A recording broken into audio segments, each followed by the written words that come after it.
Olá, amigos, para você que está assistindo agora, o nosso Falando de Saúde hoje veio visitar novamente o Dr. Fernando. Tudo bem, doutor? Tudo bem, e você? Como é que você está? Vamos chegando ao final de ano, muita coisa bacana acontecendo, mas também tem muita perguntinha para você responder. Opa, Eu separei apenas uma, e depois a gente vai conversar mais, que eu acho que é uma dúvida que todo mundo tem. E como você mesmo falou, é um assunto que está muito em pauta. A hérnia de disco e a quiropraxia. Pergunta do Dr. João, ele é fisioterapeuta também. Ah, que legal. É legal isso aí, que os profissionais eles acabam se conversando e tem algumas dúvidas também, que ninguém sabe tudo, né, Sim. Fernando? Sim.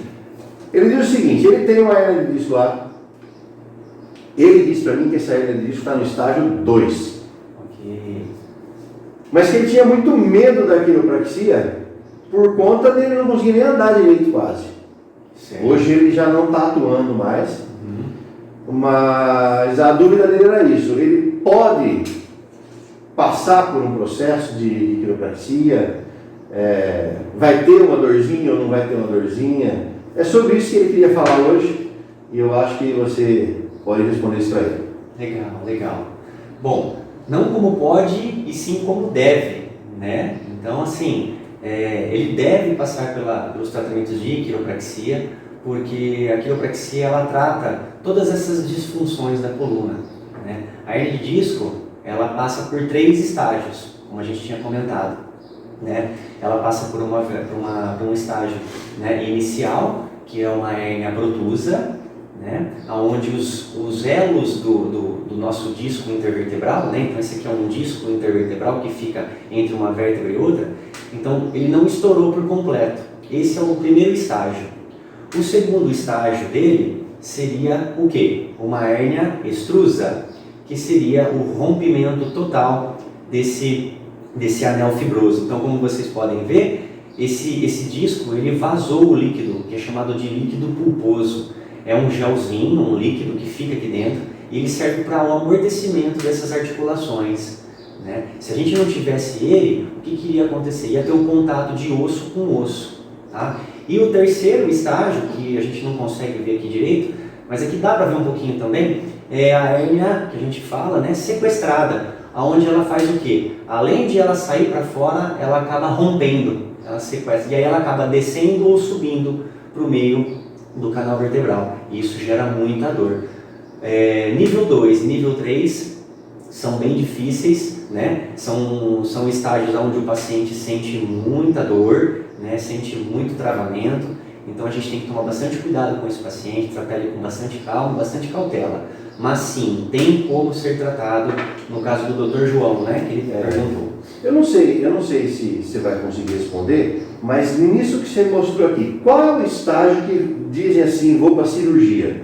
Tá. O estágio de cirurgia é quando o paciente já não consegue mais andar direito, ele já não consegue ter uma qualidade de vida boa, e quando há uma compressão muito grande desse nervo aqui, que é chamado de nervo intervertebral.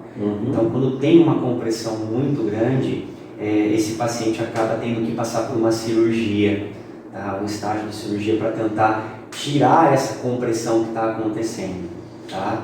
Essa hérnia de disco, ela faz com que a pessoa comece a andar arcada assim? Como é que é isso? Porque tem algumas pessoas que já não conseguem mais levantar. Isso. Elas ficam o tempo todo, vai andar, ela vai se abaixando, né? Exatamente, porque quando ela sai, ela faz uma pressão em cima do nervo.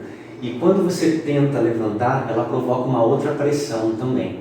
Então aqui, a gente tem exercícios específicos para a gente ir tentando fazer esse paciente se reerguer de novo. Para você ter uma noção, hoje, dentro da quiropraxia, as pessoas que têm hérnia de disco, hoje apenas 98% das pessoas conseguem melhorar com a quiropraxia, ou seja, então 2% só precisa fazer a cirurgia. Olha como o nível é alto, né? Como a quiropraxia consegue ajudar esse tipo de pessoa.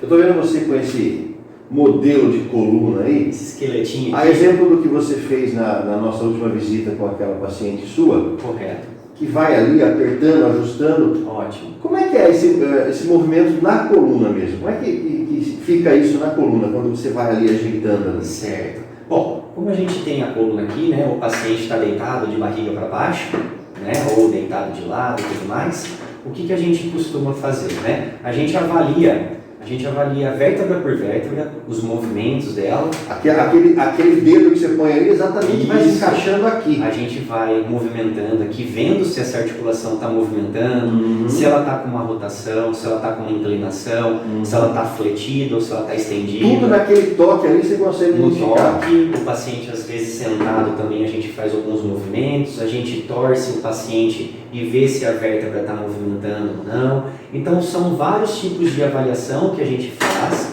né? E aí a vértebra que a gente encontra o problema, a gente coloca um movimento específico.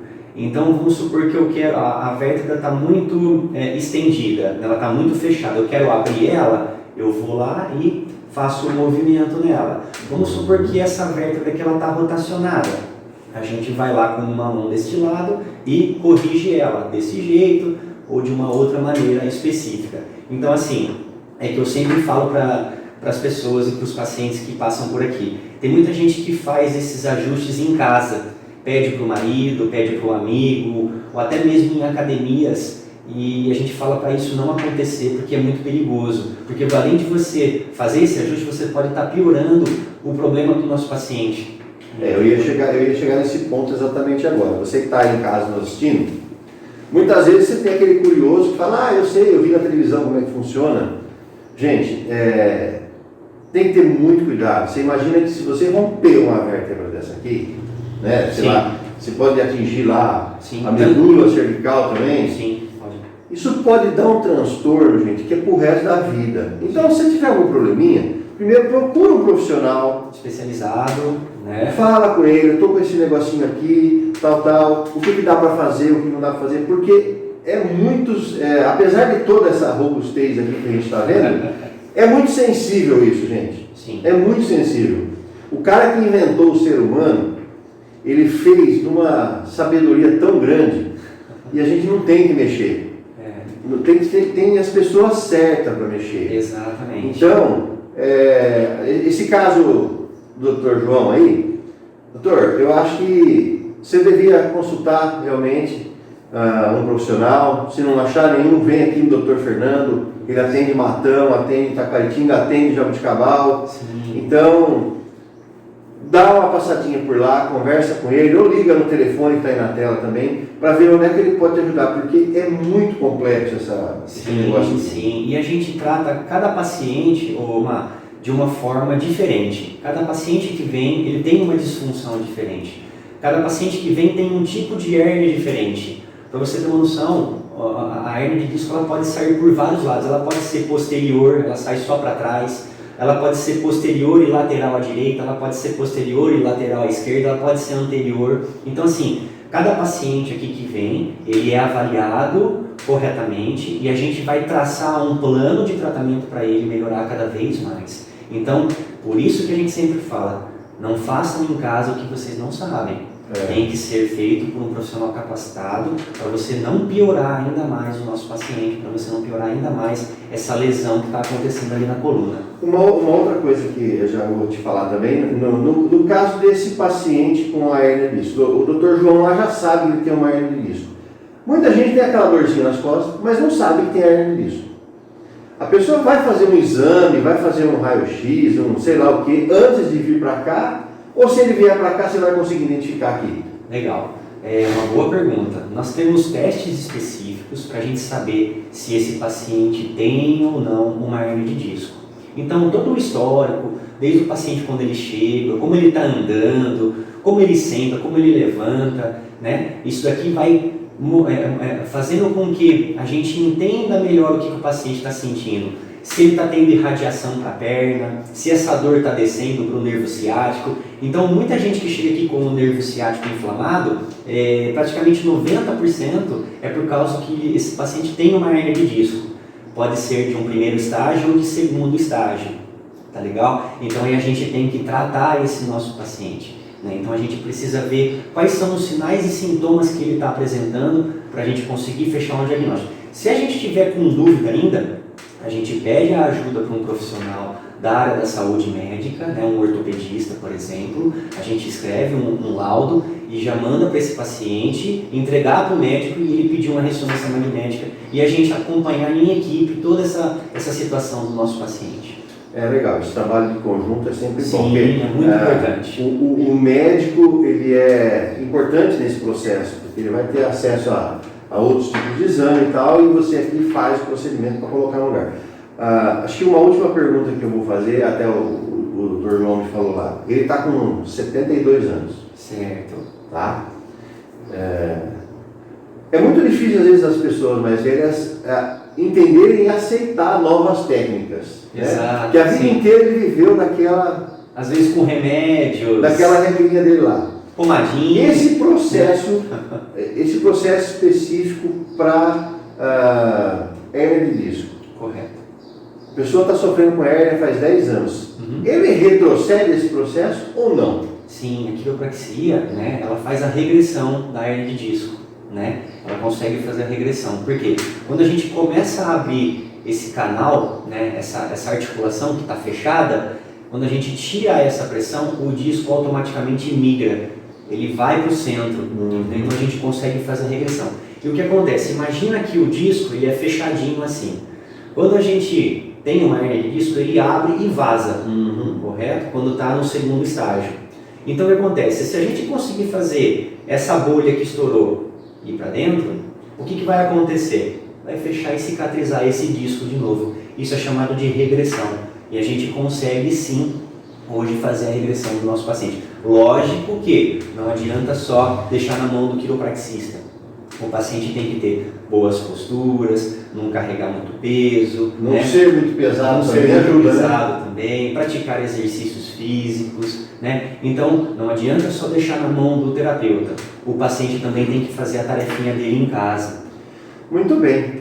Bom, doutor João, eu acho que a sua dúvida pelo menos foi esclarecida aqui, né? Eu acho que nesse ponto a gente conseguiu atender bem a demanda. Com certeza, com certeza. E fala pra gente, o que você deixaria assim de mensagem para essa pessoa que está nos assistindo aí, certo, ou as pessoas que estão assistindo, para se manter uma como é que fala assim, uma postura ideal, para se manter a coluna em ordem, bonitinho, sem dores, evitar esse tipo de problema. Qual é a dica? Legal. Eu sempre falo para os pacientes, né? Olha, nunca carreguem peso excessivo, né? Tentem manter sempre um peso ideal para a sua saúde, não fazer movimentos de pegar objetos no chão flexionando muito a coluna, sempre flexionar o joelho, né? Quando for sentar no sofá, nunca sentar de qualquer jeito, sempre sentar certinho, posicionado, encostado no sofá, enfim, ou numa cadeira, né? E praticar exercício físico também, porque é muito importante, né? Evitar exercícios repetitivos também no dia a dia, evitar ficar muito tempo sentado, não mais do que 30 minutos, e não ficar muito de pé, não mais do que 1h10, né? Sempre que for fazer uma viagem longa de carro, dá uma parada, entendeu? A cada 1 ou 2 horas.